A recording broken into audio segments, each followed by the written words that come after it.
Welcome to Shiny Set Out with Dave and Mackie on WZZR. I love saying that. Broadcasting from Australia for Revolution Radio on revolution.radio.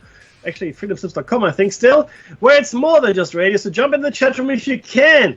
We are there. I just got in there. It's awesome. This is show number 420, 02, 400. Well, 2 units of 10. That's how kids learn these days. It's crazy stuff. We're talking about the moon, and today we're talking about Phobos. But before we talk about that, we'll talk about a whole bunch of other stuff we've prepared for you. It's on air, online, and on your smart device. So grab an app to listen anywhere or listen at home on a Grace tabletop digital radio. And as Dave explained last time, that's one of those devices where you can see Revolution Radio and listen to. It's awesome. Hopefully you haven't missed Solaris' show. I did. Bad me.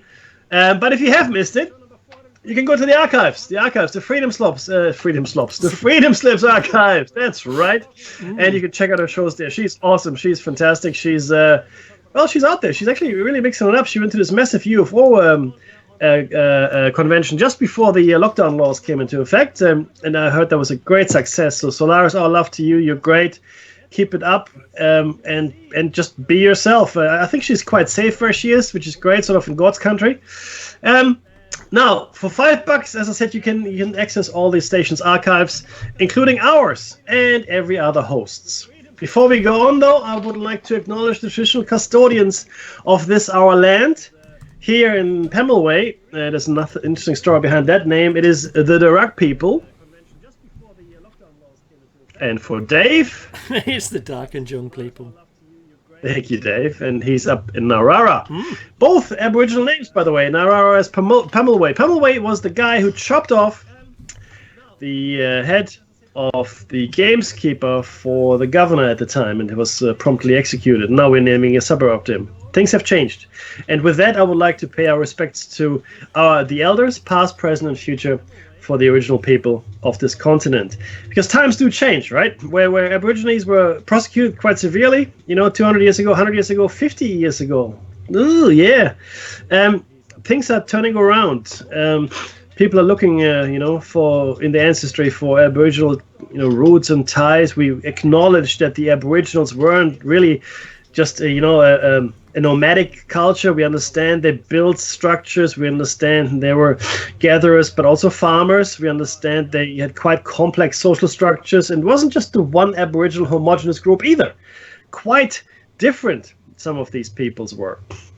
And it's a fascinating story. So you can't just call this terra nullius, like the English did when they came here, meaning there was no one here. We can claim it for the crown. It's ours. They tried to do the same thing in New Zealand. The Maori said, no, I don't think so. And that, of course, led to the famous treaty that the English signed with the Maoris in New Zealand, granting them, a number of rights and made it a more equal relationship. Right? Whereas in Australia... Can you imagine the two different groups were quite different in the way that they presented themselves? Let's put it that way. In Australia, there was a lot of death by stealth, so they could sneak up on you and kill your group.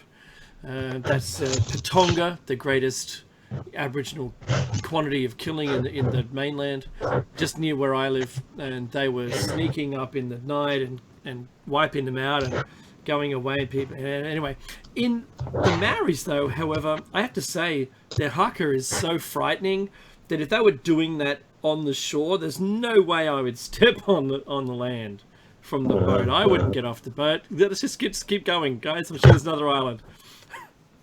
Frightening. Yeah. Oh, yeah, absolutely. And it's really interesting to think. What could have? There's a TV show now called Noughts and Crosses, Dave, on British TV. Yeah, it's I haven't watched it. I've only watched the first episode, but in the first episode you get the premise of the show, and the premise is this: I might get the times wrong here. 1,000 years ago, the North African Empire of such and such conquered most of Europe, and still rules most of Europe to this day. So it's today, but set in an alternate future. Sorry, in an alternate history, not future. Mm-hmm. So it's the same time, just a different dimension, if you will. And in that dimension, most of Europe is ruled by the African Empire. So it's really interesting. So it's a complete role reversal between the African people, so of color, and then the white native Europeans. And it's the first episode is very interesting. So the black police come. So all the police are black because they're the ruling class, and then the young kids, the delinquents in this particular instance, they're all white. Doing I think illegal drag racing or some such thing. Very interesting. Noughts and Crosses, British TV. I haven't, like I said, I haven't watched it all yet. And British shows are usually very slow in developing, but sometimes there's actually most of the time they're pretty good storylines behind it. Just interesting to think about what could have happened in alternate histories. I'm sure we're all wishing, and I'm going somewhere with this, I'm sure we're all wishing, Dave, that we're living in an alternate dimension right now, an alternate history where we didn't have to deal with what we're dealing with now. For us here in Australia, again, I believe we're quite fortunate in many ways. We complain about the tyranny of distance. And it's a real thing. I mean, Australia is as far as you can go anywhere without leaving the planet, I guess. Maybe Antarctica, but right now, well, at least, yeah, I know, right? And so we don't have too many borders to patrol as such. One huge border. It's all surrounded by water, right? So it's not that easy to get here. And we closed our ports, both air and sea ports. There's really no other way to get here. We have infections now, and about 5,500 in Australia. 30 people have passed away, but 580 have gotten better, and we've got just shy of 5,000 active cases. We have tested, believe it or not, it seems 286,000 of our population. That's pretty good, which actually translates to 11,000 people for every million in the population. So that's about that's just on 0.1%. We've tested 0.1 of a percent here for us. Is that right? No. Yeah, that's right. No, 1%. Sorry, 1%. About 1%. We tested 1% of the population, which is pretty good. In the States, you are on 4, almost 5%. And Italy and Germany, they're huge test numbers there. They're on, it's 10%, 11% for both of those countries of the entire population, right? But I have to say, though, the numbers, Dave, and I don't want to dwell on it too much because Dave compiled some really interesting news for us to go through. The numbers are, they're concerning, right? We're now at 1.1 million, I think. Yeah, that's right. Approaching 1.2. Okay, that's right. But the figures that I've quoted here are finalized from yesterday. So right now they're still all in flux, but every single day they're date stamped on a particular quantity. Yeah. Yeah, no, that's cool. So today's is actually at 1.99. Dave has got 1.18, but that goes to show how rapidly these numbers are increasing. Going up like crazy, right? Right, and what really concerns me, this is the one thing that concerns me the most. I mean, the actual infections don't really concern me too much. You get sick, you don't get sick. It's not great, but what concerns me is the number of, the outpatient data. What's the outpatient data, Mackie? Well, outpatient data is data that captures the outcomes for patients. So everybody has an outcome when this disease runs its course. Either you get better, right, or you pass away. These are the two outcomes that are being recorded here. And it's really it. I mean, if you haven't gotten either of those outcomes, you're still sick, and you're considered an active case. That's correct. Now, 310,000 people have had an outcome, right? 246,000 have gotten better, but almost 65,000 have passed away. 65,000. If you look at the outpatient data number, so 310, 65,000 is 21% of 310,000, 21%, right? So you can't look at number of total infections, which today, like I said, it's almost 1.2 million, right? Because they haven't traveled the conveyor yet through the virus. Yeah, we don't know what I'm hoping. I'm hoping that all these people that are still sick will have a positive outcome, right? I really hope they do. But what I found odd, though, Dave, is this. I've been monitoring this since it started. This is not of course. And this is not the only website I've gone to. I'm using Worldometer, but there's others, John Hopkins, and that. But this is what I found odd. and I followed each source up. So each source comes from the country itself. So so these are not made up numbers. There's a number of active cases. Right now it stands at 888,000. In a mild condition, 845,000. Right, 95% are mild. Serious or critical is 5%, or about 42,000. Yeah. That number hasn't changed. It's always been about 5% that are serious. Of the ones that are sick, 5% are serious. Now, but then I look at the outpatient data, right? So 246, recovered, and 64,000 passed away. So the serious or critical, which I would think could have a negative outcome, right? I mean, it's quite possible because if it's serious, right? That 5% doesn't marry up with the exit number of 21%. That's right. Right? There's a gap. So, and I just don't know what that gap is, or how it comes about. That's absolutely right. That's what's been bamboozling me. See, I've been watching the numbers as well, and I'm not disagreeing with you, that 10% of people were going critical, but there's still, for me, the numbers you quoted show 15% of people that were never critical just died. They never made it to the critical. They were never counted as being in the critical stage. They just up and died. So I wonder, my point here, and this is the big question that I have, is how many people are being truly tested who have died? How many people who have maybe weren't or didn't seek medical attention, but were tested and shown to have had it after they died, so they never showed up in the critical numbers.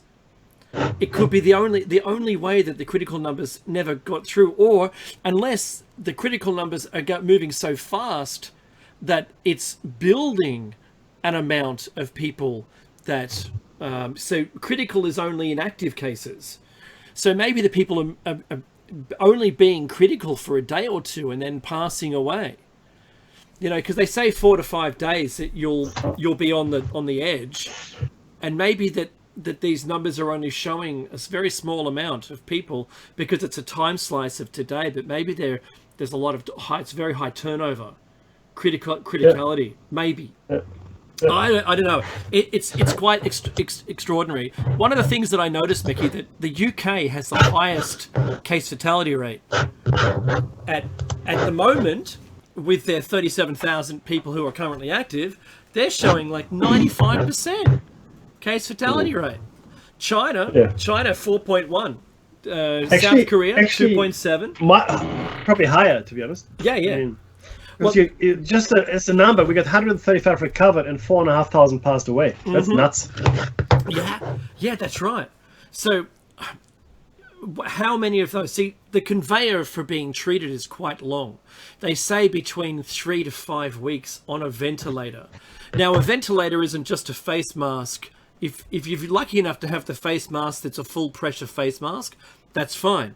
But otherwise, you've got to have a tube put down your throat and filling up your airway, right? Yeah. So that it can provide the pumping for you as a positive pressure system, right? That's the way it happens. And I was watching some documentaries, Mickey, this week, and it showed that the doctors are more likely to become infected at the point of inserting that very tube to ease their breathing. At that point, it's the most riskiest when you treat someone, because you can have a sudden outburst of, like a sneeze, but from all of the liquid in, and it becomes, the room is infectious and everyone there is breathing this stuff in. It's just awful, they said.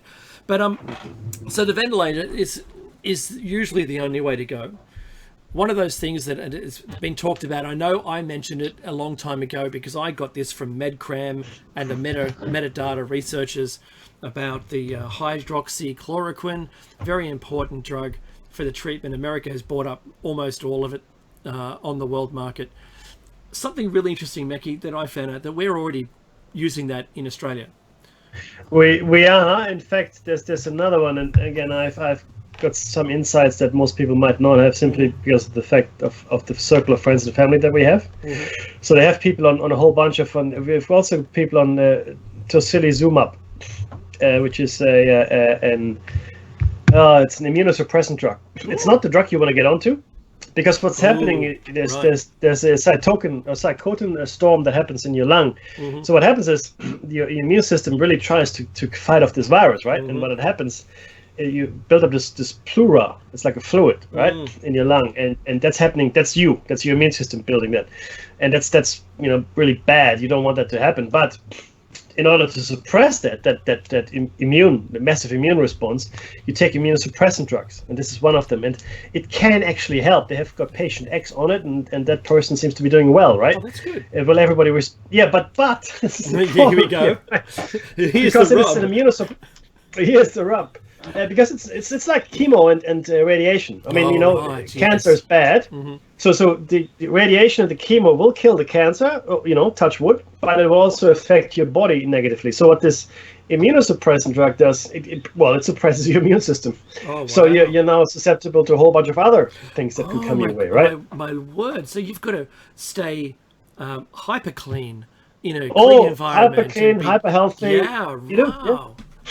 So I mean, these are all good things. Don't get me wrong, right? And apparently, we're getting closer to a vaccine, which is awesome, right?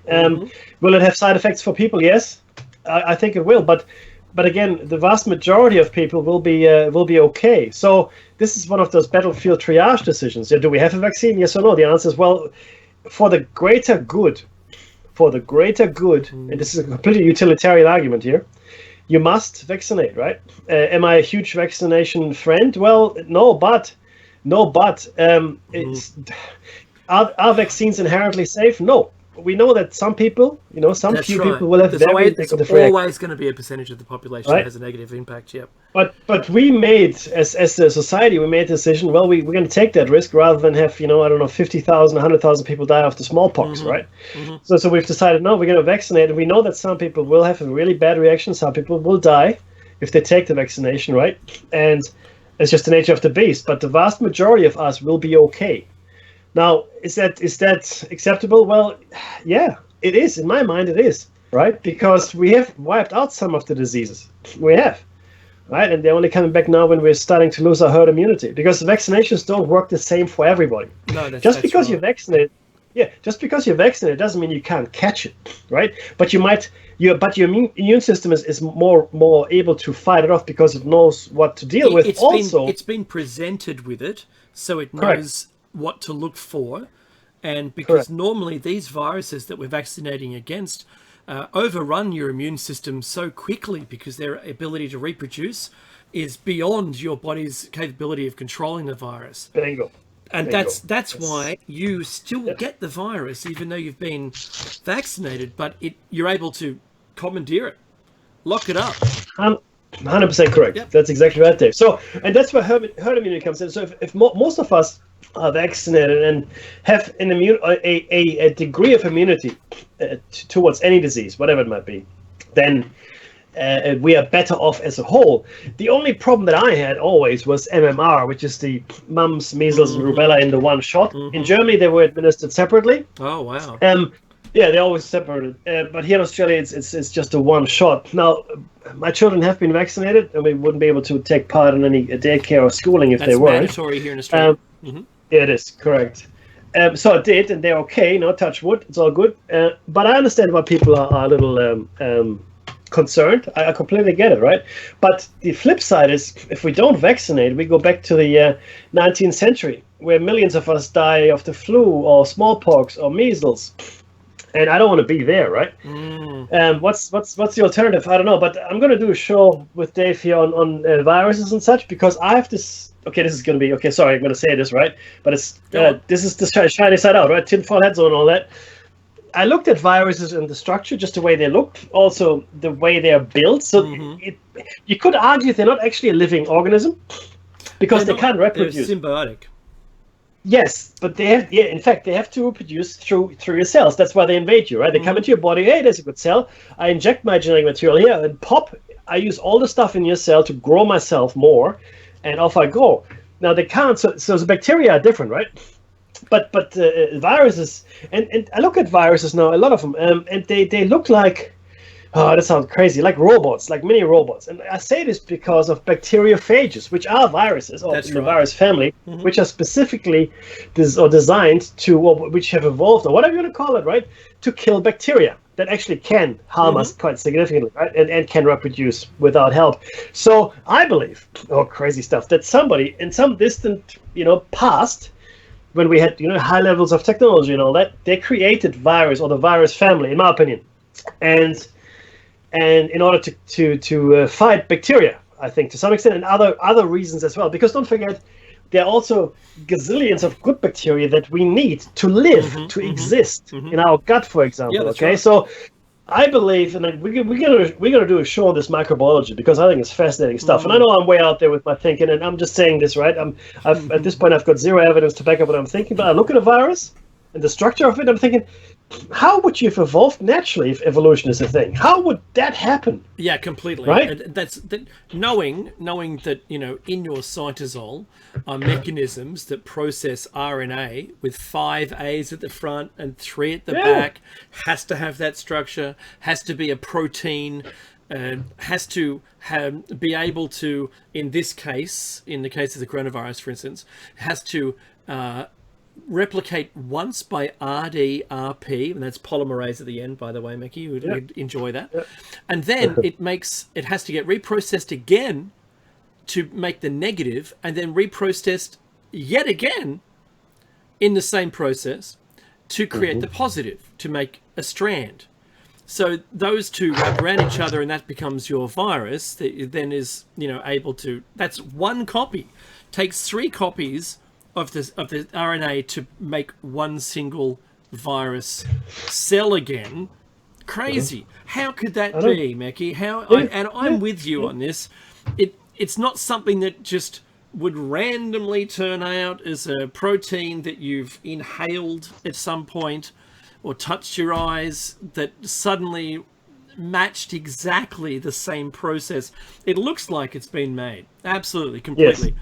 100% with and we're not talking about the coronavirus, no, everybody. No. We're just talking about viruses. Yeah. Yes, correct. Sorry, crazy. Let's go through your sheet, though. It's fascinating stuff there. Yeah. So we've mentioned the top 2, the top 3, the first, China's, blah, blah, blah. Okay, so have you heard that there will be a new definition of classification of virus infections? And this came out in the news this week. Green, amber, red is the classifications that they're now going to be using globally for the coronavirus, for instance, this one. So those who are clear of the virus will be green. They're saying that this is with the automatic assumption that you cannot be reinfected, but there's a news story coming up a bit later that says you can. Then there's those that are suspected, that's the amber group, and then those with the virus are the red group. And look, just like we've talked about in the past, Mickey, with the FEMA camps, and we talked about FEMA camps, that those styled areas, green, amber, red, in a FEMA camp, exactly the same structure as that it seems to all to be lining up. And I don't think that's a coincidence. So using that same modeling with the green, amber, red, China's already launched green. They've said, if you're clear of the virus now, you've got a card. Basically the equivalent of a green card, but not the American green card, which means you're a citizen. This is a card-carrying person who is now clear of the virus. And they opened up Hubei. They opened up the barriers because they were, isolated. And the neighboring provinces around Hubei, didn't open up their borders. They've crossed their arms and point blank refused those green card carrying people to go home, because some people were trapped in Hubei who had loved ones outside of families outside of that where they were trapped, and there were clashes. The police stood back, the Hubei police stood back, the other ones ran away, and police cars were overturned, and there was a police versus police, Mackie, at one point I was watching on these videos. Crazy. My goodness. Actually, completely unheard of, and I don't know, look, I've been to China once, if you count Hong Kong, several times. Yeah. But I do know Chinese people, and I also know, I'm a student of history. This level of civil disobedience or discontent is unprecedented in modern China. The last time we saw anything like it was back in the 1940s during Mao's Long March. Wow. When he still wasn't in power in the Kuomintang, he was fighting it out with the Kuomintang, the national party, if you will, which then promptly went to Taiwan, or Formosa as it was known then. But yeah, for the last, what's this, 80? 60, yeah, about 80 years, this level of civil disobedience or unrest, unheard of. Yeah, it's absolutely crazy, and this discontent isn't isolated just to Hubei. It's across China, and now they're hearing there's more connection to the outside world's media, and they're getting really disappointed with their governance, and their governance is letting them down apparently, and they're feeling this. And there's a lot of citizen media coming out, showing a lot of discontent, and that is towards the way that they handled the virus, the way that their messaging is coming through. It's not only political, but it's economical. They've been told to go back to work again, and they're saying, but there's no one that we don't have any orders. We're just standing around. The fashion companies can't export anyway, even if they started production. Yeah, correct. And the company may not exist that their order comes from. Global trade is at a standstill, right? And you've seen the oil prices. They recovered a little because they said, we're going to start trading again. But I don't think trading is going to be on the cards, or not. Sorry, not to the levels we have seen, right? And I think the knock-on effect here is going to be massive. And we've discussed this already. I'll say it again. I think China is a production hub that's done. I think anywhere as a single production hub is done. In my opinion, it just is no longer sustainable, Dave. I just don't think it's a thing anymore. Well, everybody's asking, why do we have to wait for China? So I think General Motors, or one of the car companies, is making ventilators. One of them's some other companies making masks. We've got a company in Australia making masks now. The medicine itself, the hydroxychloroquine, the root materials come from China. I mean, what have we done to ourselves? Yeah. This is the crisis. Do you remember a long time ago, Mackie, when I mentioned that if we were all at maybe like a state fair, and every one of us had tables selling handmade crafts, and each one of us made those crafts during the week and brought them there at the weekend and sold them, and then a new stand opened up who said, you know what, we can make those things for you and you can sell them and you just get the profit. You can just sit around. You don't have to waste your week making the things. And we all went, yeah, what a great idea that is.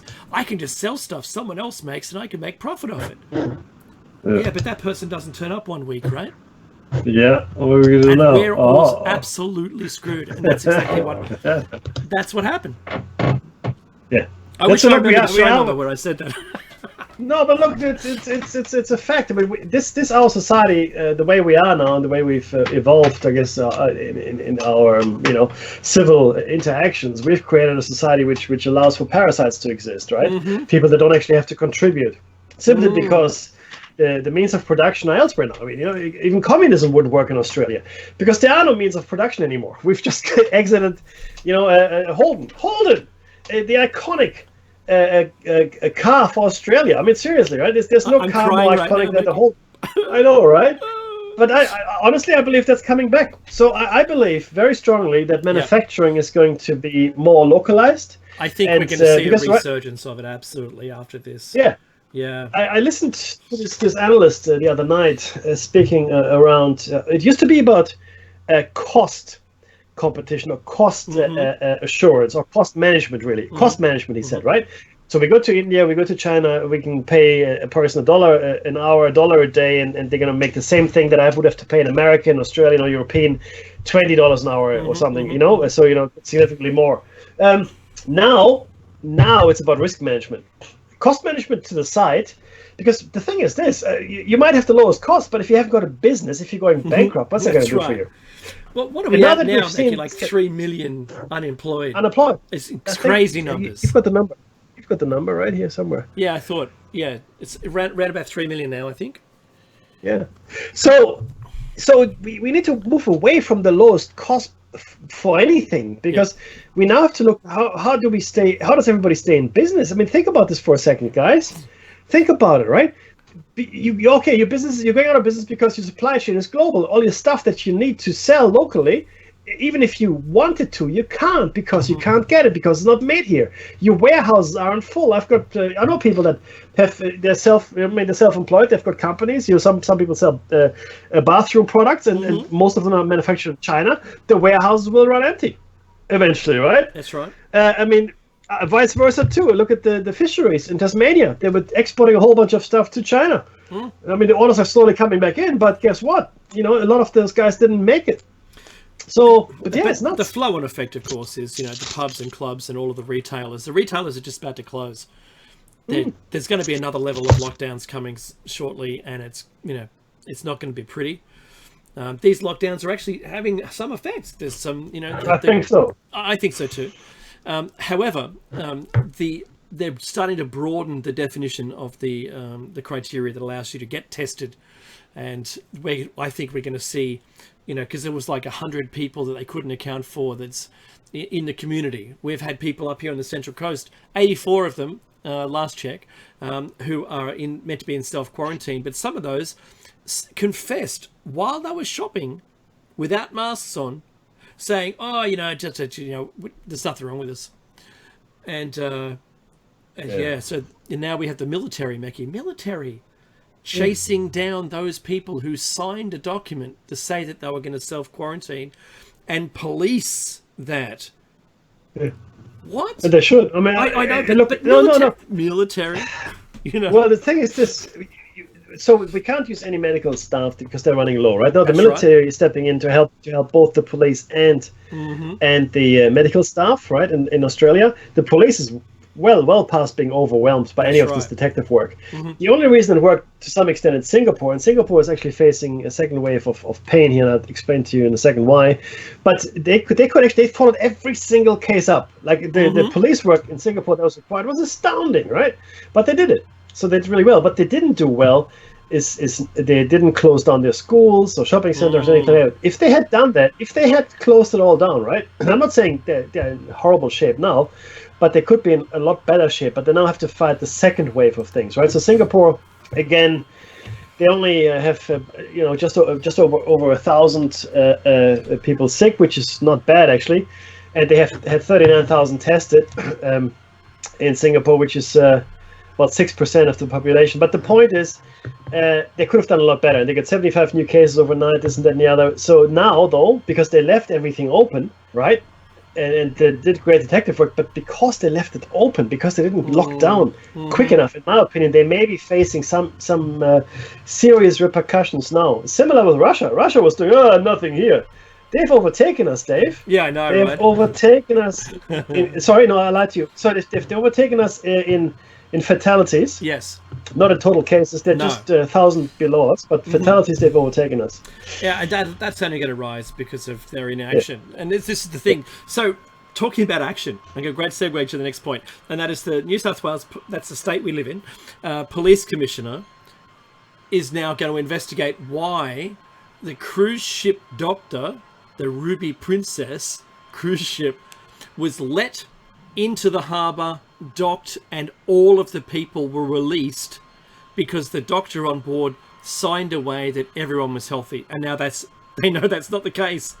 That's 3,000 people just let to go home on their own way, didn't sign any documents because, no one had anything, so they just all fled home. And now they've gone to their home cities all around. And I know the Central Coast is we're a cruise-loving community up here. I know a lot of people that go cruising. In fact, I've met some people. I had to go on a cruise to meet them. They live around the corner. It's very funny. So that's going to see. They've travelled on public transport to get home. It's with bags and you know what I mean. I think that's really bad. So there's now going to be a royal commission or a commission into looking into why that happened. We just let another 2 cruise ships go, and there's still another one that's got staff on board that had people evacuated under a secret mission to evacuate them, and then there was 2 cruise ships had I forget what it was called, the secret project name to get them stocked up so they could leave. Crazy, Necky. This was during the night, so no one could complain about it because we can't assemble anyway. You know, we've got a limit of 2 people. You can only be in public with you and someone else, and you've still got to have social distancing. Mecky, I went to the store. I went to the Bunnings. It's like a Home Depot kind of thing to buy some bolts and things for a bed I'm putting together. What's really funny is they only let so many people in the store at once. Yeah, because it's a 4 square meters per person, and you know, I went to the to the chemist. I thought I'll get a flu shot, and I was presented with this really heavy looking dude who just puts a thermometer to my forehead, starts asking me questions. You know, have you been overseas? And I said, no, I haven't. No. I'm just here for a flu shot. He goes, we don't do those. They've been stopped. Get out. You know, next. What? Wow. It's like a police state, dude. I'm telling you. Wait for martial law. Look, depending on the severity, in Australia, I honestly believe, notwithstanding the idiots in Bondi, right? I'm sorry to say that. I think it's a fair call, to be honest. Yeah, most people are quite sensible. So what I do, I go out once a week to go shopping, right? That's what I do. And I go shopping for fresh fruit and milk and eggs. That's what because everything else I have. I'm not one of those toilet paper shoppers. I know, right? But having said that, so I go my neighborhood. We go for walks, like an hour a day or so with my kids, and there's hardly anyone. And whenever we do come across someone, we make way for each other so we can pass with at least 2 or 3 meters distance, right? Which is nice and interesting. But everybody does. It's just a natural thing, right now. And then I drive to Macquarie Park to do my shopping because all the shops I want are in a very close proximity because I don't want to spend too much time shopping, right? But everything I need to buy, I can buy in shops from a very close proximity. And what I notice is that, you know, not a lot of people are out and about. There are people wearing a lot more masks. I always wear my mask, which is a P99 UK mask from the military. Nice. So it's a military grade mask. It's got treated silver inside, so it actually kills bacteria and viruses on contact. But I'm the only one with my kind of mask. Most of the people they wear surgical masks, which are more or less ineffective, but it's still not bad, right? And then I drive to my mum's house, which is in Crow's Nest. So I've now driven about 30 kilometers across Sydney, and it's quite empty. People are staying inside. My mum is staying inside. She's one of the people at risk because of medical conditions and whatnot, and. But we don't touch either. We don't touch anymore. Like I don't touch my mum. I go in, wash my hands, wash my face, open water, this and that, right? I leave my jacket in the car, believe it or not. And good. Then I go up. Yeah, well, look, whatever you can do, right? And everything's okay, touch wood, so far, right? But my point is, it seems that the Australians at large, because my neighborhood is like not quite a gated community, but you could almost say it is. And people are just staying indoors more. Without a gate. Correct, and people are actually adhering to the to government advice, and they're self-isolating. They're staying indoors. When they do go out, they don't go out in clumps. The parks and playgrounds have been closed anyway, so there's none of that anymore. And you just go for the walk if you can, right? And that's why I think, long story for a short point, in Australia, by being sensible, I think we can. Get to a point where we can control it more so than in some other countries. I tell you which country terrifies me, okay? One country and one continent terrify me. India as a country terrifies me. And Africa as a continent terrifies me. And I'll tell you why India terrifies me. I've been to India a number of times for work, and I've seen the conditions. I've seen, what India is like. It's beautiful enough, right? I mean, people do what they have to do, but what worries me are the slums, Dave. The slums. Yeah, completely. Because there was a post from an Indian doctor, and then the talking stick is yours until the end of the hour. There's the post that he made. We are in a privileged position. We can practice social distancing. We can stay at home because we've got provisions, because we have a home, because we've got work that allows us to work from home, right? It's a privilege to be able to be in a home with provisions, practicing social distancing. Tens of millions and maybe more in India, for example, other countries too, don't have that privilege. it's simply not on the spectrum of things they can do because they don't have the means, right? That's what terrifies me. Yeah, true. Hey, Meki, about the social distancing in Australia, it's now been confirmed, absolutely confirmed, that the tracking of people via their cell phones is a thing. So remember I mentioned it last week that they were doing that? Well, I found that they're now doing it. And they're doing it in UK as well, but they had to announce it over there so that it sort of became, acceptable. But the UK has also done something else.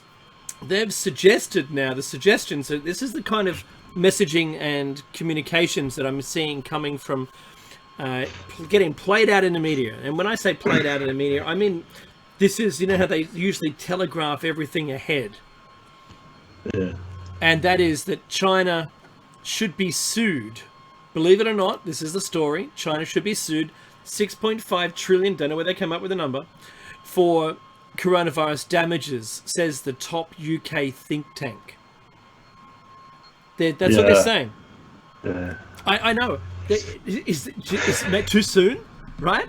Well, how are they coming to these numbers? And I think their perspective, the US on its own, just to simply the US, would have to be, $1,000 trillion by the end of this. I'm just making numbers up because they threw $2 trillion at the stock market just to try and keep it awake, right? That's the CPR, that's the paddles they rub together and say clear, baboof, and it's almost dead. Capitalism is almost dead if we don't get through this. Right? In its current form. In its current form, with the way that we all of our lives and all of our interactions. I can't imagine how this is going to be in the long run for all the countries. Should China, I think this is they're trying to have a legal proof saying, you know what, you stopped the doctor from talking about it. We found out. The world knows that you did nothing. That first word, Taiwan shut its borders because they're used to SARS. This SARS-CoV-2 thing is pretty bad. You really should have said. Yeah. But since you didn't, look what you've done to the rest of the world. That's what the story says. It's crazy, right? What a position. Well, it's gross negligence is what they're trying to claim. It is. And the people, the leaders of specifically the Hubei province, they were sacked, right? The governors there and the high officials, because they did try to sweep it under the table. And there was the whistleblower doctor who died. They tried to shut him up too, right? So I mean, if you really wanted to, you've got all the evidence that you need to claim gross negligence, right? Or wrongful death by omission, if you want to call it that. And now there would be families of 64,000 claimants. Just that part. Economic damages.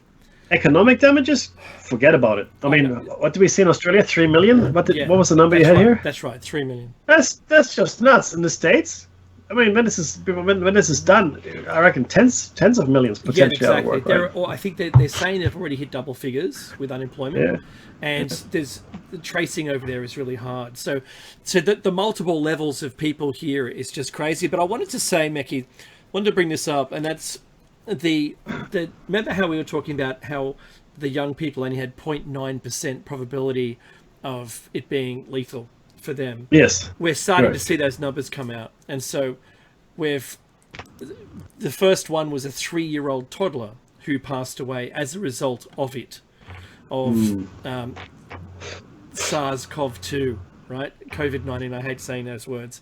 But then shortly afterwards, on the 2nd of April, a 6-week-old baby also passed away. That's in the US. These numbers don't look like they're getting better, and we can only hope that the virus mutates itself away from being lethal, or mutates itself away from being contagious. At the moment, we're nowhere near that. One of those things, Becky, that I mentioned also that you'd love, and that was I sent Becky a PDF before the show, and it's Google's has provided our Australian government with their mapping of people's movements in comparison to the normal. So they've showed what, when people go to work, and you can see these movement figures, and now people are more staying at home. You can see the people who have done exercise versus now they're not doing that any longer. There's some extraordinary figures. It's state by state and overall in Australia. And I know there's some apps out there now, but outside of the government's ability to track you anyway, Google went, you know what? We've actually got the data already. Here it is. Go and have a look. Have a look at this. Have a look. You'll be surprised that your commands are being followed. Let's put it that way. Yeah. Right. Yeah. Correct. Which is great, by the way. That's why I think Australia. I mean, most people, like I said, except for the freaking eastern suburbs. Pardon my French. Let's party. So, see, this is look, people might scratch their head. What am I talking about? So Bondi is one of the most famous beaches in Australia, obviously globally known, right? It's a city beach. You can get there by train within 5-10 minutes from the CBD, and a lot of backpackers end up there. A lot of backpackers, and apparently there were some 20,000 people at that beach 2 weeks ago, I think it was. Yeah. And that's what prompted the government to that single act prompted the government to go into a more severe lockdown, and then to come up with these new police powers and close all beaches, parks, playgrounds, etc. Because you get 20,000. All of a sudden, there's this hot zone, right? In Waverley Council, Bondi Council. That's what a right. shock! Mm-hmm. What a friend lives there. He said, "I'm not going outside. You can get stuffed." Nah, exactly. And that's a smart thing to do. All we have to do is just sit down and wait it out as best as we can. Yeah, absolutely. That's it. Mm-hmm. That's all you have to do. See, I always thought, Mickey, in all the discussions we had about pandemics, that you wouldn't go for toilet paper, but the next thing, that's just it's insane. The next thing we thought that would happen is there'd be a very quick to fail. So this whole process is very long. I thought the pandemic wouldn't start so quick as it did, and I thought that it might go for longer with tons more fatalities. But look, to be honest, if you had someone roaming the streets killing everybody, you would want to stop it. And I'm trying to argue with people that are saying, oh no, the flu virus every year kills more. And you know what? No, not true anymore. Don't even care. It isn't true anymore, but I don't even care. So the government's duty of care is to try to balance the economy and keep people safe. They're keeping people as safe as they possibly can with all the instructions. However, Meki, there's this really weird dichotomy between Australia's advice and the US's advice. And the US's advice is wear face masks. In Australia, it's the opposite. They're saying don't wear face masks. Yeah. In America, they're saying it can just be cloth. It can just be a piece of cloth. I don't really care. Not surgical masks, because don't deplete our stock. If you want to make your own mask, go ahead. Yeah. Go and do that. There's a really interesting analysis that somebody did, comparing the countries that traditionally wear face masks anyway, and countries that do not. And this in this current outbreak, and places like Japan, South Korea, Singapore, Hong Kong, even China, face masks are a relatively common thing all the time, right? Because there's stuff flying around in the air all the time. So people wear face masks. Was a big problem. Exactly, right? Mm-hmm. And those countries' curves are flattening. Now, get China out of the equation for a second because we can't really trust the data, but all the other countries, their curves are flattening. And that's in direct contrast to all the countries that traditionally either do not wear face masks or discourage the wearing of face masks. Now, the argument here is that, if you don't know how to wear it properly, now, this is not about wearing face masks. It's about wearing them properly. My doctor friends tell me as well. If you don't wear it properly, if you keep reusing those flimsy things, then you're actually doing yourself more harm. You can't let it get wet, etc., etc. That is the problem, not with the wearing of the mask, but the improper wearing. Well, here's an idea. Let's film an infomercial, right, and broadcast and tell people how to wear them properly. Is what I would do, right? Oh, that would cost you millions if you were the government. Millions! I'd do it for 1 million. All right, just saying. I do a YouTube video for $5. Okay, I'll do that for you. All right, really easy to do. But the point is that it is not. Yeah. So the masks, in my opinion, are effective, right? Both when you're sick, you should wear a mask, but also to give you some protection if you're wearing it correctly. Can't let it get wet. If you're wearing one of those flimsy things, throw them away. If you're wearing the more expensive ones, wash them with soapy warm water once in a while, right? Or leave them alone for 72 hours. The virus can't survive that long, not for in that kind of environment, right? Especially when you got treated silver. Mm-hmm. So that's really sorry. So face masks are effective, in my opinion, if you wear them correctly. Why would we give them to a medical staff if they weren't, right? Think about it for a second. Mm. Yeah, well, totally. So Meki, our government has tried to put some measures in. I think tries is probably the best effort. Rather than having a landlord and a rentee or a renter and the bank talking to each other, they've just said, okay, you're not allowed to evict anyone from this weekend, I think it is. Can't evict anyone anymore. So, until this crisis is finished, because the government knows that the people can't afford the rent, and if they're not paying rent, you should get evicted, at least because you got a month bond or something like that. So you could last 1 month, but you couldn't last 2 or 3 months. But what about the poor people who own the property, who that's their only income, or it's locked up in their super, and there's still fees and things that they're going to have to pay for, and all of this still, I think, has to be decided upon to make it fair. There should be immediate bank loan holidays for everybody. I think it's just stop all loans. Don't worry about. I don't care what kind of payments there are. The banks make enough money, for crying out loud. They don't. They're not going to fail as a result. Correct. I think all of that's going. There's too much stress now. That the poor people, Meki, who have travelled to this country and usually work as pickers in the farms, or they're doing student education here. They've not brought enough money to pay rent for the entire period. They've got like part-time jobs, and a lot of these people who works in pubs and clubs and food delivery and all these things that they would normally do. They've still got full fees to pay. They've still got rents to pay, and they were sneakily, a lot of them were evicted before this weekend. That's a big problem straight away. Big problem. Now you've got homeless people who now we have to deal with as well. I just don't get it. I think, Meki, the one in the last minute, maybe I think we can come back from the top of the hour and just say, you know what, New World Order. I think there's something to talk about there. I think we need to come back to that paragraph, my friend. Yeah, I think so. And just after the break, 100%. Yeah. So, but look, this is so massive, and I know Australia is not the only place this is occurring. The stories are a little Australian-centric here, but just to give you a broader picture of what there is going on in the environment. Meki and I, we see these stories. I've been watching a lot of inside China discussions and hearing the propaganda, which isn't news, and I'm hearing the news. So the citizen news, and I'm hearing the propaganda, and I'm seeing the American news, and then the citizen news, and I'm seeing the same thing everywhere. And when I put it all together, I really see it's a little disjointed. There's no parity with what everyone's doing, and some presidents may be a little bit too confident.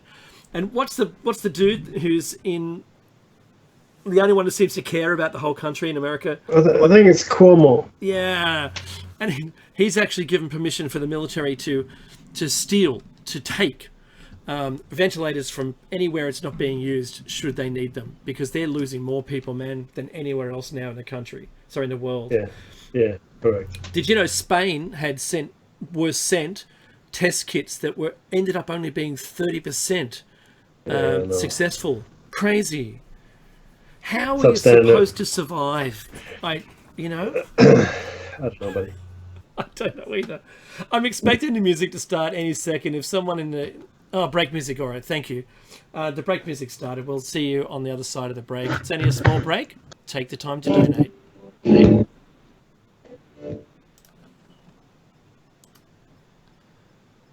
I'll give you some practical exercises to help.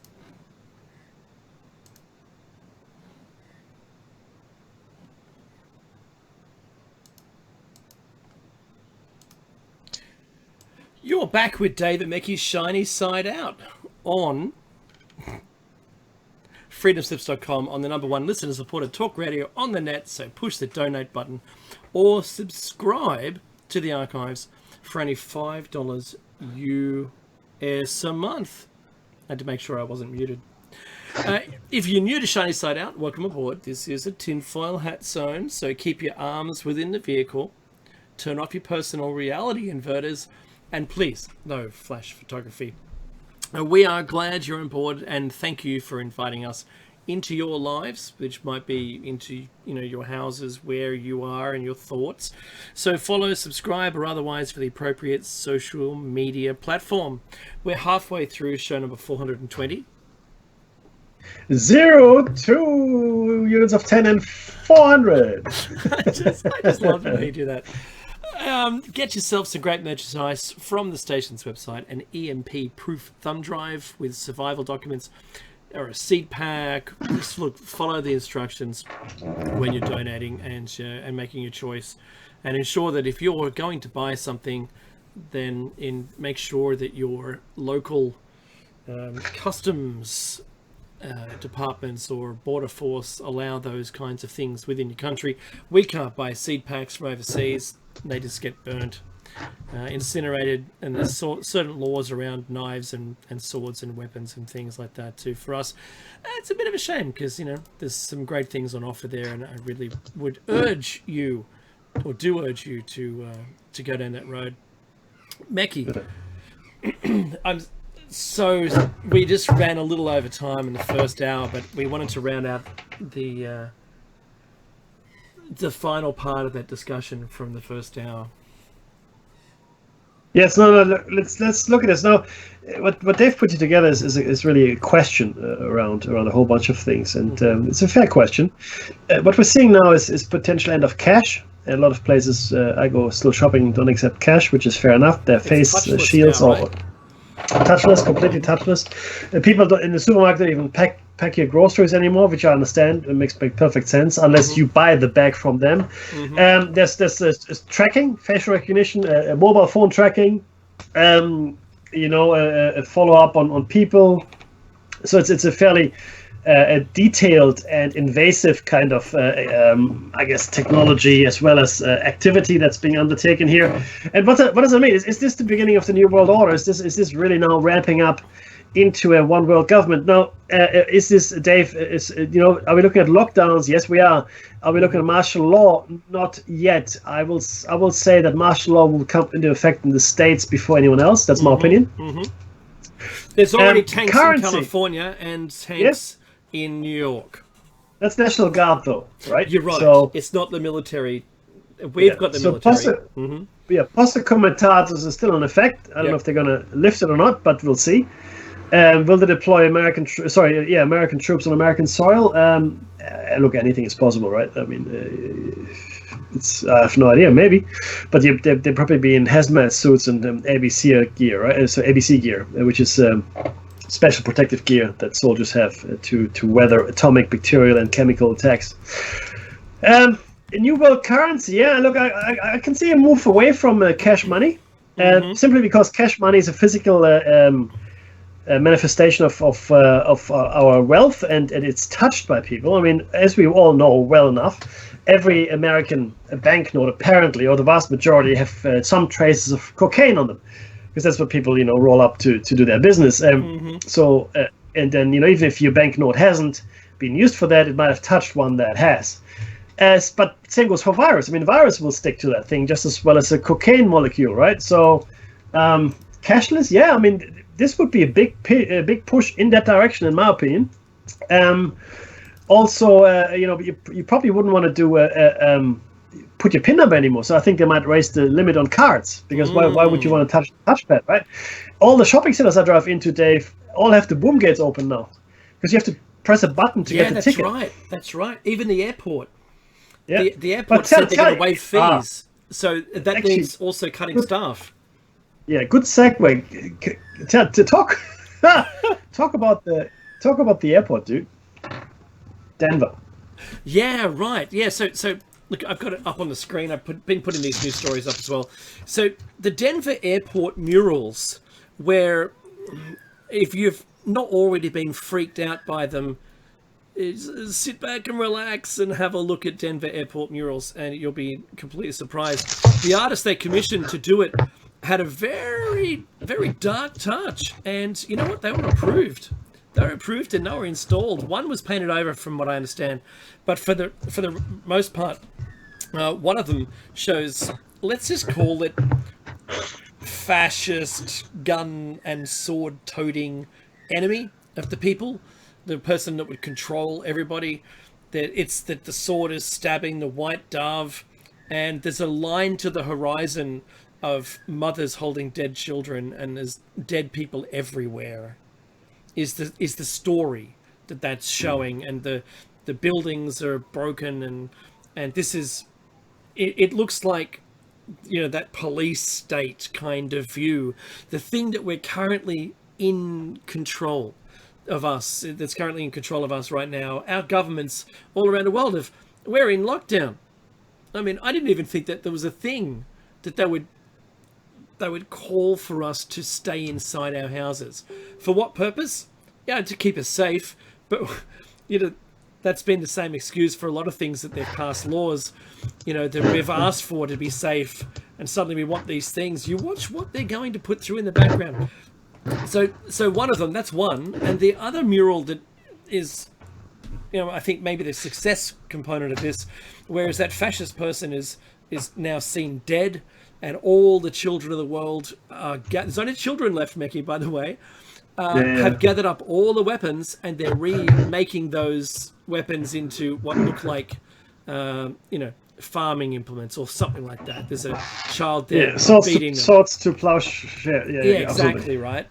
So this whole thing, there's other ones where all the creatures on the planet, some of them are being saved in glass boxes, and there's fires raging, Meki, which we've just seen the most horrific fires in Australia, and it sort of comes. It's in a forest too. All the trees are on fire, and then these people, you know, there's a whale dead on the beach, and and there's a turtle with a net around it, and all these people in coffins are from all different parts of the world. This is what we're seeing right now. This is what got to me when I was watching it. I thought, oh, I'll have a look at some murals again, and then I stumbled upon the Denver airport ones. And I've said to myself, this is now. This is this thing. We're in the midst of that first one with the lockdowns and all the dead people. Yeah. You know, the climate, that section, you know, it doesn't matter what race you are, what religion you are, it's going to get you anyway. That's another one of the murals. It's just extraordinary. Meki, back to you in the studio. Look... and there's the final mural, I guess, what could be considered the final mural, when all the children, yet again, as Dave pointed out, are sitting around this magical flower, and have all the animals around them, pictures of nature, not cities anymore. No, that's right. So you could argue that this may be an outcome, you know, like turning. Look, look, this is the shiny side out. But the elite, for the longest time, has been wanting, and I'm not talking about the people that you know. You don't know any of these people. Unless you're the people, you don't know them. I'm not talking about the Bushes, even the Rothschilds, none of those people. Mm-hmm. The actual puppeteers are a handful, maybe 1,000, if that, right? If that many have survived. They've always wanted this to be a garden planet, right? And they haven't really been. They've been trying their best to make it that way, or to do something in that direction, right? And if you look at how the feudal society was modeled, you know, where the feudal lord owned all the land, and then you worked on a bit of it, but the rest of it, the forests and all that was their playground. Mm-hmm. Think of a world like that. And I can see this happening. Again, the world is recovering. The ecosystem is recovering, I should say, somewhat. You know, so the air is fresher probably in most parts of the world. Completely different now. The single biggest contributor to carbon emissions, if you want to go there, is international flight.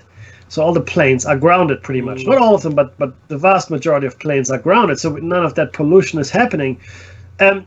Are we seeing this? Is this the event that we talked about for the hypothesis that will stop the awareness cascade? The longer this goes on, the more I will say yes to that. And it is now significantly worrying because of the numbers that we see in the States and in Europe, like the actual numbers that are coming through. Africa and India, like I said to you earlier, are the things that worry me. They're the ones most. to look out for. Mm-hmm. Mm-hmm. They're on the climb. And both of those are on the climb. Yeah. Yeah. And the numbers that out of India, I don't believe them, but I'm hoping they're right. But they've been in lockdown too. No, not true. But true. In Islam, how do you lock down in Islam? Millions of people. No. Right? Yeah. That's it. No, I mean, maybe they don't count those people. They don't really. Nah, we don't count those people. They don't matter. I can see people thinking like that, right? I mean, why would you allow people to live like that in the first place? So no, there are a lot of things that are concerning here, and all I can say to you out there, listener land, just do the right thing, be smart, right? We've talked since the show started, Dave, 9 years ago, right? Mm-hmm. We're in our 9th year, by the way. We have talked about being ready for something. Just be ready for a few weeks, few months, whatever you think in your head, right? That's all. And guess what? You know, if you had listened, and I'm sure many of you have, then you would have been. You wouldn't have been part of the crazy toilet paper rush. You wouldn't have been part of, crazy long queues to buy whatever it is you buy. I mean, I understand if you buy, fresh goods. I do the same thing. Fruit, veggies. Mm-hmm. You can't just live off canned food. But I mean, if it came down to it, you could for a little while, right? Just be ready, be prepared. It has been our mantra from the start. Now that we are here, now we're here. The lockdown is here. We are in lockdown. We're not in the worst kind of lockdown. There's no martial law yet. Mm-hmm. Let's pray. And I'm not a religious man by any stretch of the imagination. Let's pray or meditate on or hope for the fact that it won't come to martial law, right? Because that'll be a whole different thing. And most of us don't know, haven't seen it. I have enough stories in my family to understand exactly what that would be, and it's not a good thing at all. Traveling with papers, Becky. But not just with papers. No, I know. Virus papers, right? I reckon. That's exactly right. And we have to prove in Australia that if you're stopped and they don't think that you're going to buy goods and services or going to work for an essential service, or it's for legal or medical reasons, that you can be fined. Yeah.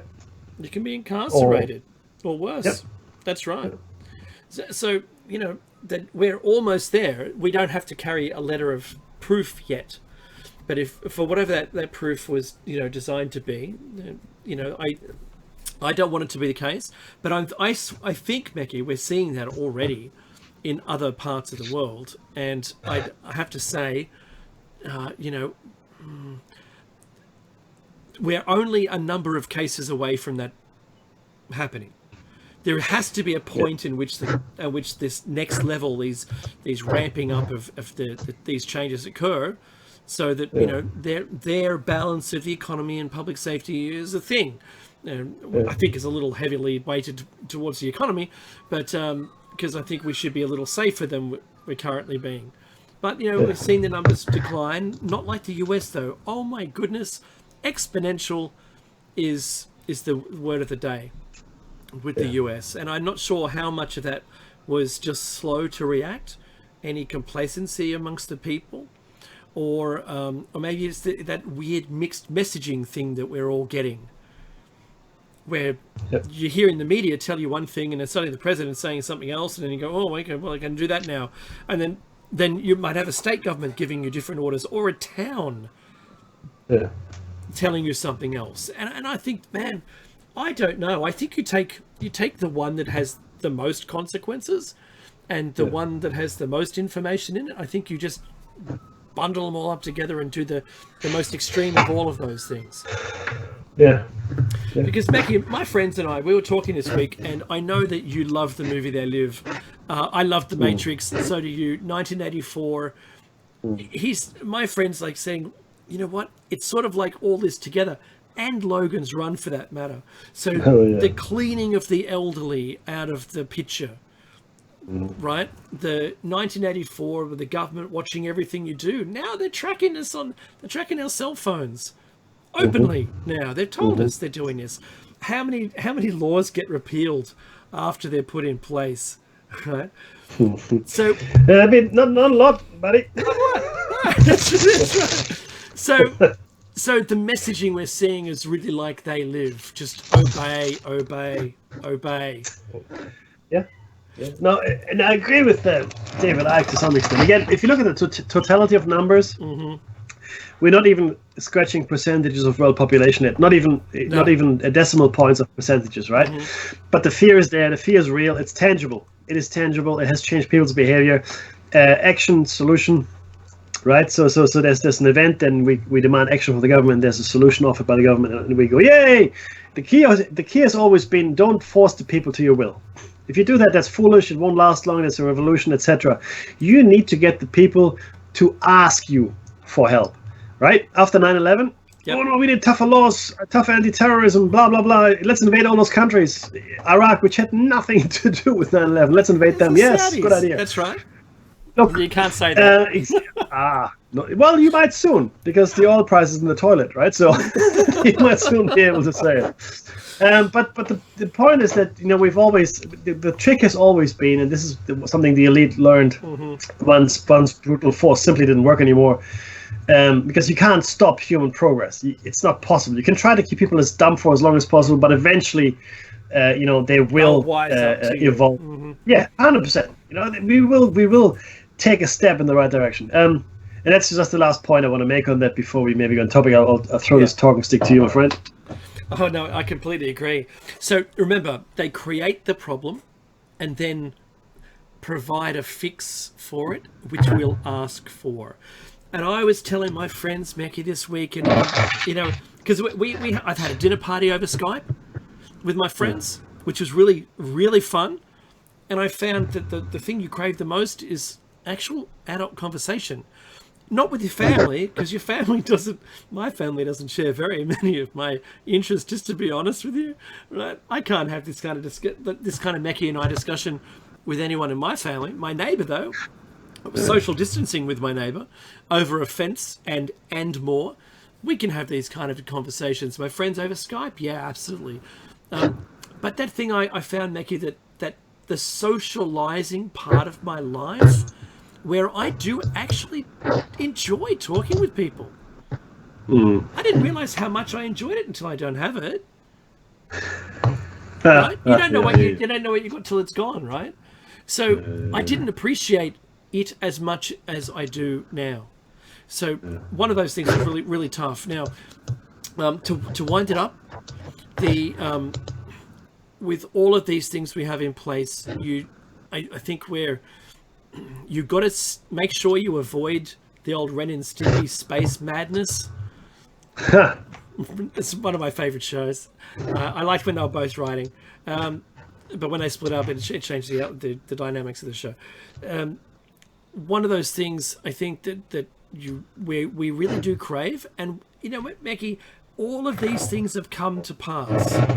Our touchless payment systems, our remote learning, our Skype for business, or Skype for that matter, or Zoom, or whatever platform you use, all the social media platforms, everything has arrived here at the right time to provide us with ways of being able to get through it. From a positive messaging point of view, I have to say, I tried to go and buy something online today, and it said, you're in a queue. You haven't reached the website yet, but you're in a queue. And when you get there, you can spend as much time as you like, but if you don't move the mouse for 20 minutes, we'll give that priority to someone else. I felt like East Germany, Mackie, at the shops. I couldn't go in. I was in a queue. I felt like it was, Russia during the hard times, right? As well. Oh, look, Is this the new normal? Are we all? Is this months of this to go, right? Probably. It's not going to end. It's not going to end when there's 100 infections a day. It's going to end when there's no infections per day, and there hasn't been any, and you've got a green card to get out. Yeah. So ideally there will be a treatment. That's number one, right? Whatever it might be, and a vaccine, and very, very, because even if you can't. There will never, now that it's where it is, this particular virus, there will never be no infections. Never. That's just done. This is not part of our life. Yes. Just like the flu, like the common cold, it's just here to stay. However, once the vaccine is there, however long that takes, 3 months, 6 months, whatever it is, and a treatment, if there's a treatment regime, like specifically for secondary bacterial infection, etc., right? Or for the pleural that forms your lungs due to the immune response that you have yourself. Once these things are in place, then we can talk about normality, right? But I don't think it's tomorrow, my friend. I think all international travel, we can kiss goodbye for, I want to say, at least 1 year starting now. And maybe 1.5 to 2 years. And I wonder how many of those companies, the airline companies, are going to still be there at the end of this. See, I mean, that's the question. I mean, the capital is there. They've got the planes. That's all goodness, right? And the pilots are there. So I think we will see an amalgamation of a lot of airlines, because airline travel will be slow to start up again. It won't be like, there's like 50 flights to New York every day or something, right? It'll be few and far between. Because who's going to have the money to fly when we come out of this? Very few. Right. Exactly, right? Yeah. So there's a whole, like, for the next few years I think we'll be a lot more localized living, a lot more regional living, and that will of course also have an effect on means of production, manufacturing, supply chains, food production, especially food production. In fact, I had a very interesting discussion with Paul Hovey. He doesn't mind me mentioning his name. I wouldn't mind bringing him to the show if he ever gets his Skype installed on his mobile. But I don't want to claim credit for the idea. It's his idea that certainly, I don't want to elaborate either here, but certainly around food production and the stress it could place on certain countries around that would be very interesting to see. So not to elaborate further, but just guessing some idea here that Paul wrote a great piece and it was published, and his ideas go a bit further maybe than anyone's had those kind of discussions so far. Meki, we talked about climate refugees. Yep. But we've not spoken yet about what I think you're alluding to, and that is this crisis for refugees. There may be parts of the world you can't live in any longer because there's very little resource. All right? Let's just take it as an affirmative. It's like night and day.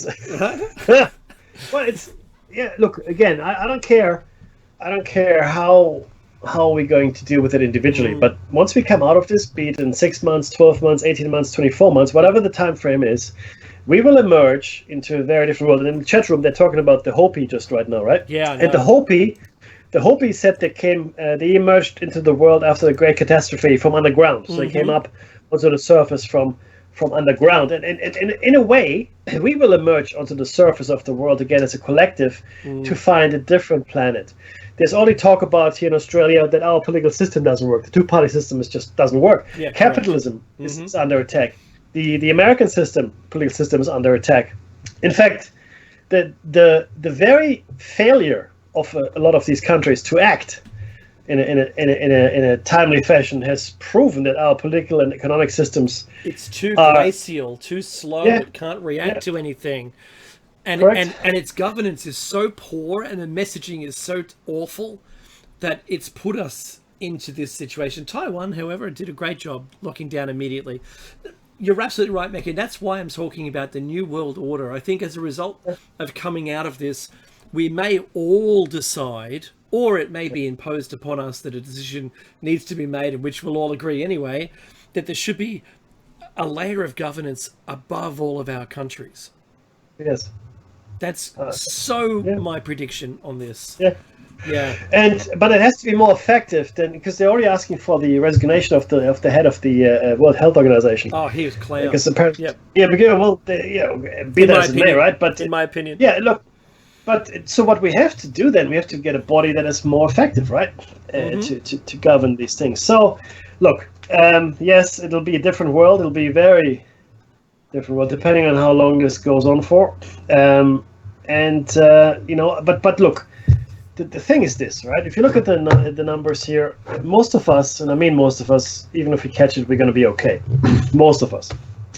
Even now, we've had this happening now for, this is about 3 months now of full-fledged infections, and we do have, I think we've got a fairly good handle on exit data. I'm hoping that it will improve with treatments, vaccines, etc., right? And hope it will flatten out, especially, the fatalities compared to the recovered people. Yep. And once we get a treatment, then of course it will. But it is now an event. It is the event. Let's call this the event. Forget 9/11. And we said this before, right? There's no way that this cannot change our world, because every single person has been affected, Dave, on this planet. Yeah. Even if they don't know it. 9/11, not so much. Not so much. Yeah. Whatever. The extent of 9/11 reach wasn't to everybody. You're right. Absolutely right. No. Yeah. Yes. In fact, I don't think there's a country left that doesn't have an infection. I'm scrolling down the list. Well, there's 181 countries with it right now. Yeah, that's virtual. I mean, some are very low. Falkland Islands, there's one. Timor-Leste is one. Bhutan has got 5. Nicaragua has got 5, and the list goes on. But it's also, there seems to be, Meki, it's also the criteria, the testing criteria. So of course, and that not everyone presents to a hospital for testing. Correct. A lot of people sit on it and don't worry about it, or have very mild. If you said 80% of the population will have possibly mild symptoms and it doesn't affect them very much, but then 20%, if I said 20% are going to not make it, like they're really big numbers. They really are. Yep. And you've got to take it seriously. I know there's a lot of people talking about it, saying the whole thing's fake, doesn't even exist. Here's a photo of a hospital ward and there's no one in it. Good. I'm glad that your hospital hasn't got that many people to take care of. But Meki, these people, the hospitals themselves, their intensive care unit doesn't really have that many beds. We're not talking even hundreds of beds. No. Maybe 20, 25 beds. It's not a lot. And to be clear, I personally know and have, as part of my family and friends group, doctors on the front line on this here, right? Yep. Fairly senior medical professions in Sydney, and I know what they're doing, and I know they're testing these things, and there's a patient X they're testing this medication on, etc. So I know this for a fact. I know they're getting ready. And one of our families is also a GP, so right on the front line, right? And he's got two private, I guess not clinics, but they're like medical centers, right? That he's running, and he's resigned to the fact that he will catch it. Because he's dealing with it. So and you're right, Dave. I mean, most people might not even come to get tested, which is great, because then they'll get better, right? And off you go. But some will get much worse. And I know that these hospitals in Sydney and certainly in the rest of Australia, they're preparing for this severely. I mean, one of our friends is a oncologist, and her oncology ward was turned into an ICU unit. Yep. Okay, so they moved the oncology patients. That's what we're looking at here. It's just, I'm not making this up. This is a fact. There's no reason why these particular people would ever lie to me, right? So if you don't believe this is real, then fair enough. Maybe, look, I don't trust the numbers out of China. I think that they're made up. Agreed. I think we can trust the numbers out of the States. Is it as panic-inducing as they make it out to be? No, I don't think so. I think the media is doing a very poor job of managing this. Very poor job. Agreed. And I think the media is just stoking the fear, because it sells copy. I mean, how many times have you gone checked the news site on the web, and they're counting the clicks. That's how they get paid, right? That's right. And the more sensational the story is, the better. 50 zillion people are now infected. And what they're focusing on are the death rates, not the recovery rates, right?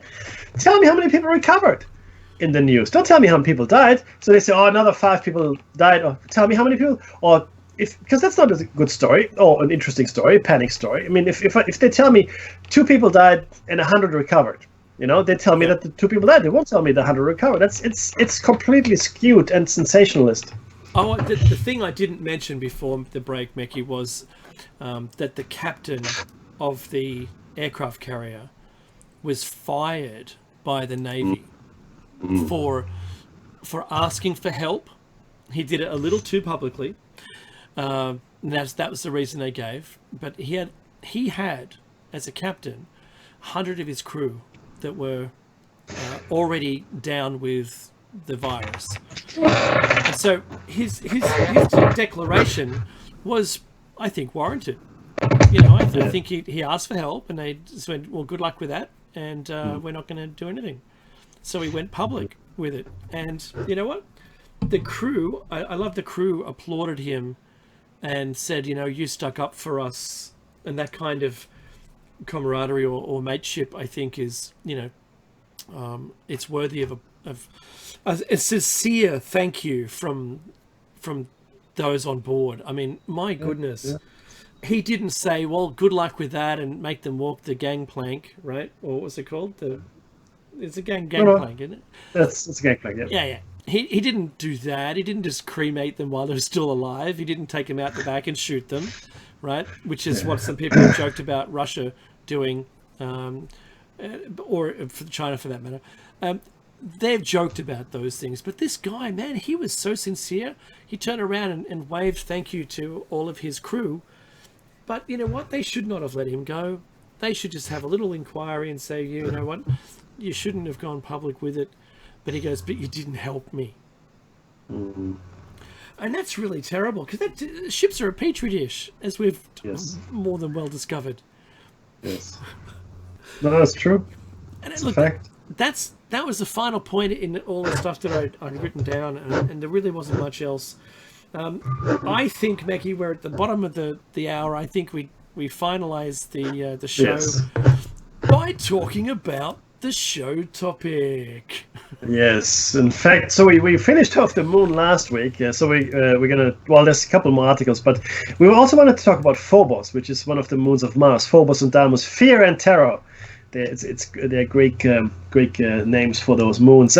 Phobos is an unusual satellite orbiting closer to its planet than any other moon in the solar system, with an orbital period of just 7 hours, which means in a Mars day it goes around 3 times.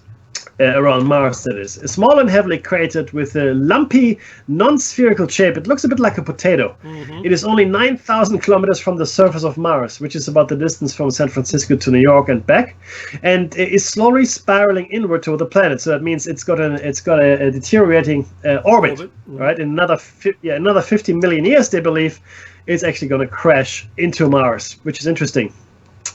Phobos appears to have a weak interior structure covered by an elastic shell, allowing it to be deformed by tidal forces without breaking apart, which is very, very interesting. Dave, let me throw this to you, because now we're entering tinfoil head zone. Ooh. Yeah, I do like that. So, the Phobos anomaly. Now, Buzz Aldrin mentioned the Phobos anomaly, and in his paraphrasing him, and said, you know, when you discover that, you'll be asking even more questions. He said, how did it get, who put it there? How did it get there? So in his explanation of it, he's suggesting himself that this isn't a natural formation.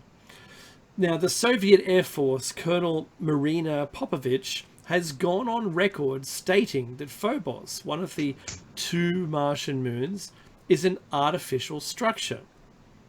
Now, there's an aside, Mackie. Would you like to take the aside? Yeah, sure. So who is this Marina Popovich? So Marina Lavrentievna Popovich, born Vasilyevia in July 20th, 1931, and she died in November 30th, 2017, was a Soviet Air Force colonel, engineer, and decorated Soviet test pilot. In 1964, she became the 3rd woman and the first Soviet woman to break the sound barrier. Okay, she was known as Madame MiG, for the Russian fighter jet, for her work in the Soviet fighter. She set more than 100 aviation world records on over 40 types of aircraft over her career. Marina Popovich spoke about her experience with UFOs in her book titled UFO Glasnost, published in 2003 in Germany. I'll get that book in German, I'll tell you all about it. And in public lectures and interviews. She claimed that the Soviet military and civilian pilots had confirmed 3,000 UFO sightings, and the Soviet Air Force and KGB had recovered fragments of 5 crashed UFOs. The crash sites were Tunguska in 1908, Novosibirsk, Tallinn, Ortchonitse, and Dalengorsk in 1986. So the reason we put this in here is, well, you're going to say, we're going to talk about her quite a bit now, and you'll ask, well, who is she? Who is this Marina Povich? What kind of person is she that we should listen to what she has to say? Well, that's the kind of person that she is. I respect her already. She gave this information to SETI's international director, Dr. Stephen Greer. Her sources, we all know who that is. Her sources also advised that it is hollow. The credentials of Marina Popovich are second to none. A PhD, as we've just learned. Yes, a PhD from the University of Leningrad and graduate of the military flight school. Not fight school, the other one, the flight school. At the peak of her career, she set over 100 aviation records, of which 90 still stand unbroken. Wow. Her contacts on the subject stem from her former husband being the first man to rendezvous with another spacecraft in orbit during the Vostok 4 flight in August 1962. Phobos has itself always been considered a rather mysterious object, as has its smaller twin, Deimos. Joseph Shklovsky, a member of the Soviet Academy of Science, calculated from the estimated density of the Martian atmosphere and the acceleration of Phobos that the moon must be hollow. Evidence of this arose in July 1988 when the Russians launched 2 unmanned planetary probes, Phobos 1, aptly named, and Phobos 2. Phobos 1 was lost en route 2 months later, reportedly because of a radio command error. Phobos 2 was also lost under the most intriguing circumstances, but not before it had beamed back certain images and information from the planet Mars itself. Phobos 2 arrived safely at Mars in January 1989. It entered into orbit around Mars as the first step towards its ultimate goal, to transfer to an orbit that would make it fly almost in tandem with the Martian moonlet called Phobos, and explore the moon with equipment that included 2 packages of instruments to be placed on the surface of the moon Phobos. Wow. So it was going to catch up with it and be able to put these packages down. The mission was successful until Phobos 2 aligned itself with the Martian moon. Then, on the 28th of March, the Soviet Mission Control Center acknowledged sudden communication problems with the spacecraft. TASS, the official Soviet news agency, reported that Phobos 2 had failed to communicate with Earth. I sound like my one of my old bosses. Instead of TH, he put an S. It was his accent. He'd failed to communicate with Earth as scheduled after completing an operation yesterday, at the time then, around the Martian moon Phobos. Scientists at Mission Control have been unable to establish radio contact. The probe revealed anomalies on the surface of Mars, heat radiation leakage in a perfect geometrical shape, running parallel 1 to 1, another directly along the equator and the face on Mars. Another anomaly was also found, one of the last transmission from Phobos 2. It was a photograph of a gigantic cylindrical object, a huge, approximately 20 kilometers long it was, 1.5 kilometers diameter, cigar-shaped mothership that was photographed on the 25th of March 1989, hanging or parked next to the Martian moon Phobos by the Soviet unmanned probe Phobos. After the last frame was radio transmitted back to Earth, the probe mysteriously disappeared. According to the Russians, it was destroyed, possibly knocked out, with an energy pulse beam. So, what was it that collided or crashed into Phobos 2? Was the space probe shot out of space for seeing too much? What does the last secret frame show? Popovich was associated with the controversial frames being smuggled out of top secret files. And although they have not been publicly released, it is believed, however, that the frames have been shown to the US and British officials. The cigar-shaped craft in the penultimate frame taken by Phobos 2 is apparently an object casting an oblong shadow on the surface of Mars in an earlier photo. I've actually seen that footage, and that is extraordinary. There's no explanation for the shape that's been cast in shadow on the surface of Mars. There's no explanation for it, other than what we're bringing forward here. In October 1989, Soviet scientists published a series of technical reports on the experiments of Phobos 2 did manage to conduct. The report confirms that the spacecraft was spinning, either because of a computer malfunction or because Phobos 2 was impacted by an unknown object shortly before contact was lost. In the latest effort to photograph Mars and its moons, there you go, Tones. The NASA Mars Observer was launched from Cape Canaveral, Florida in late 1992 on a 337-day voyage to Mars. The Mars Observer initially was expected to arrive at Mars on the 19th of August 1993 and enter a long elliptical orbit over the poles in mid-November 1993. It was to begin its 2-year mapping of the surface of Mars. Then suddenly, on the 22nd, 3 days later, it was announced that that NASA had lost contact with the spaceship.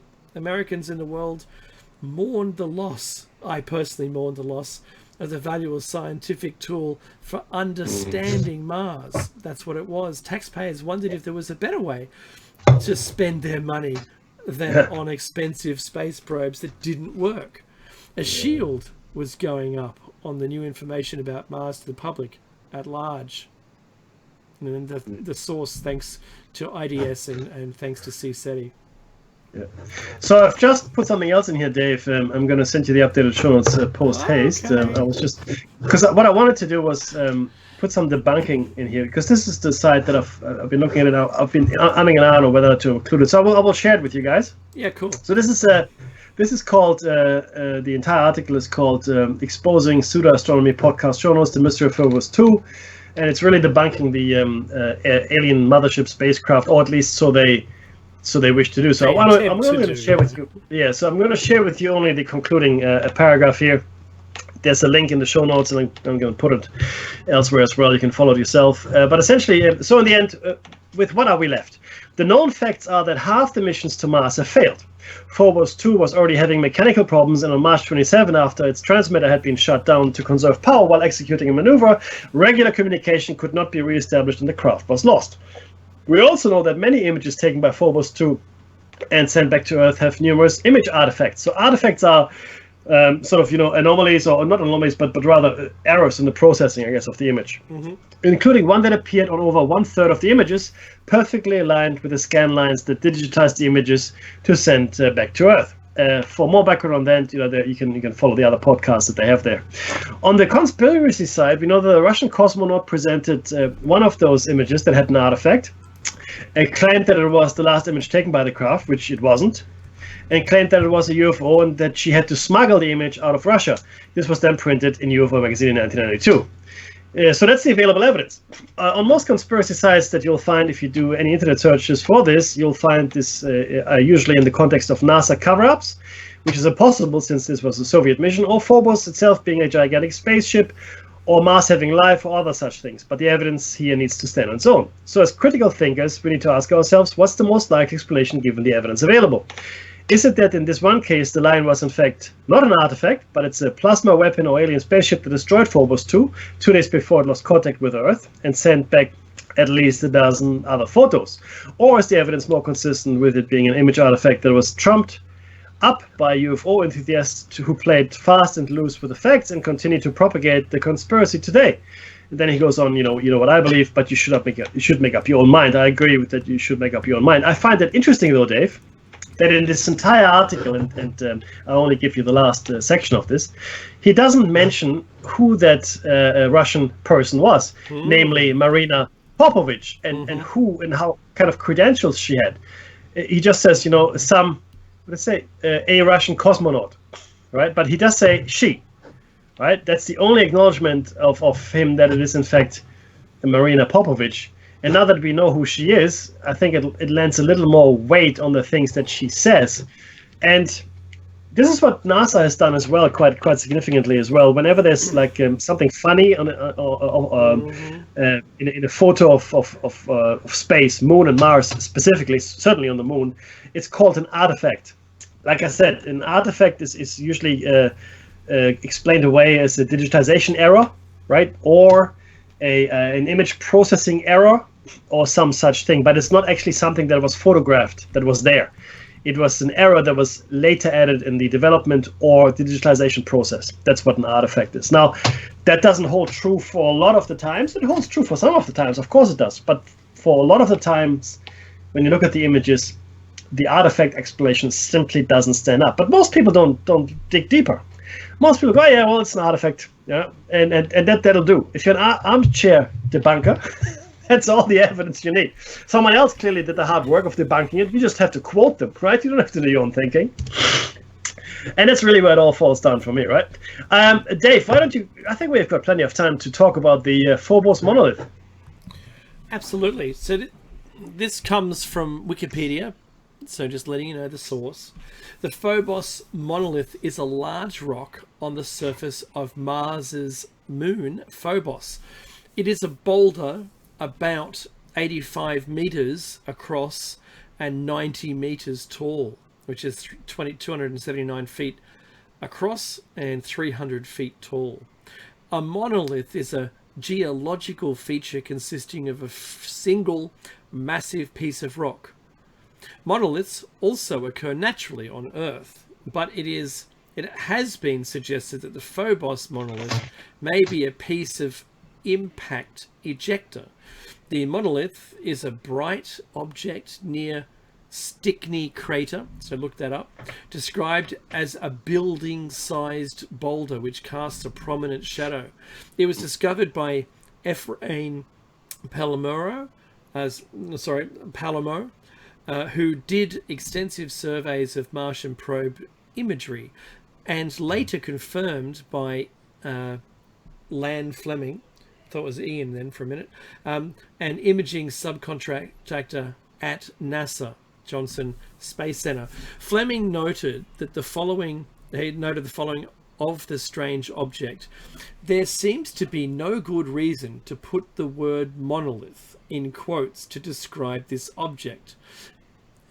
Ephraim's interpretation is absolutely correct. At the very least, this object is a monolithic block of stone, although its high reflectivity may indicate that it is composed of something else. But how likely is that it's artificial? That depends on how tall the object is relative to the width of its base. A block of stone several times longer than its height, created from the impact of some large meteoroid, would be unlikely to land on its narrow end and remain upright. Now stop there for a second. Yeah. So what he's saying here, because again, 85 across and 90 high, right? That's about as high as it is wide. So what he's saying is, if it was a natural object, it should be much wider at the base in order to remain upright. Just to be clear. Yeah. So if you threw a bottle of something, it's really unlikely to land on its bottom and stay upright. Yep. All right, that's what he's saying. So the general vicinity of the monolith is a proposed landing site by Optech and Mars Institute for an unmanned mission to Phobos known as PRIME, Phobos Reconnaissance and International Mars Exploration. The PRIME mission would be composed of an orbiter and lander, and each would carry 4 instruments designed to study various aspects of Phobos's geology. At present, Prime has not been funded and does not have a projected launch date. Former astronaut Buzz Aldrin has spoken about the Phobos monolith and his support for a mission to Phobos. The object appears in Mars Global Surveyor images, and if you're interested in doing this, SPS 252603 and SPS 255103, dated 1998. You can find them online.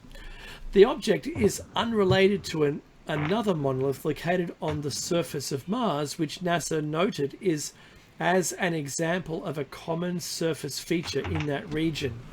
But, you know, Mackie, I've seen the shadow. I've seen these images personally, and I've seen the shadow, and it's so unlikely to exist. And what was the first thought that you had when you saw it? It's completely incongruous with any of the surrounding landscape at all. I mean, it just stands there, right, in a fairly flat plane, as far as I can ascertain from the pictures. It's the proverbial thumb sticking out, right? That's what it is. Yeah, exactly. But I thought of 2001: A Space Odyssey. Oh, immediately. That was straight away my thought. I thought it was too little on the nose, but that's exactly what I thought about as well. But yeah, absolutely. So here's this crazy thing standing up, and that's why I sort of share Buzz Aldrin's emotional state when he talks about it. Yeah. Wow. Yeah, absolutely. All right. Look, there's I probably can share the Swift one, but just so everybody knows, Japan is planning a mining expedition to Phobos right now. You know, it's meant to get there pretty soon. They're going to drill into Phobos and have the. But I will share it with you next time. What I will share with you now is what did Swift know, and I think I've got just enough time to do that. Jonathan Swift, of course, Irish writer, wrote Gulliver's Travels, perhaps inspired by Kepler, as you know, the famous astronomer. And quoting Kepler's third law of planetary motion, Jonathan Swift's satire Gulliver's Travels, which was published in 1726, refers to two moons in Part 3, Chapter 3, the voyage to Laputa, the flying island, interestingly enough, in which Laputa's astronomers are described as having discovered two satellites of Mars orbiting at a distance of 3 and 5 Martian diameters, with periods of 10 and 21.5 hours. Phobos and Deimos, both found in 1877, so 160 years, yeah, after more than a century after Swift's novel, have actual orbital distance of 1.4 and 3.4 Martian diameters, so roughly double what was assumed, and their respective orbital periods are 7.66 and 30.35 hours. Again, they differ significantly, in effect, the same ratio of difference as in Swift's novels, which is a pretty good guess. I mean, first of all, guessing two moons and guessing their relative size and then their relative orbital periods. These are pretty good guesses in relation to each other as a ratio. In the 20th century, V.G. Perminov, a spacecraft engineer of early Soviet Mars and Venus spacecraft, speculated Swift found and deciphered records that Martians left on Earth. However, the view of most astronomers today is that Swift was simply employing a common argument of the time, that as the inner planets Venus and Mercury had no satellites, Earth had one, and Jupiter had 4, known as at the time, at least that's how many were known. Of course, Jupiter has a lot more. That Mars, by analogy, must have 2. Furthermore, as they had not yet been discovered, it was reasoned that they must be small and close to Mars. This would lead Swift to making a roughly accurate estimate of the orbital distances and revolution periods. In addition, Swift could have been helped in his calculations by his friend, the mathematician John Arbuthnot. Look, you can shift and move this any which way you want. I think Swift's guess is incredible, all things considered, right? Did he have access to knowledge that someone else might have transmitted across the eons? I don't know. But I mean, why put it in the first place? Is my question. Who cares? Like if you've read Gulliver's Travels, and I have, and it's one of my favorite books. In fact, it's in fact a completely irrelevant piece of information. But it is these bits that you find in literature, and the Laputa itself, of course, the flying island, I find fascinating. We might do a show on Swift. And there's the music.